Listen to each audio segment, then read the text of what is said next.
Welcome, today I'll show you how to change icon shape into your Google Pixel 6a. First of all, open your Play Store and in search find X icon changer application. This one. Need downloading and installing, so tap install and wait a second for install.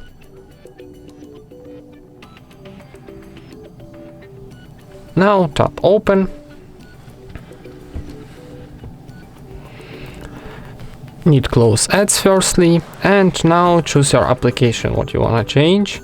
Maybe YouTube will be nice. And now from the icon, from the library of our icon, need choose your icon style. Maybe this one will be nice. And for saving this icon, need tap in the top right corner to OK button. And wait a second for generation.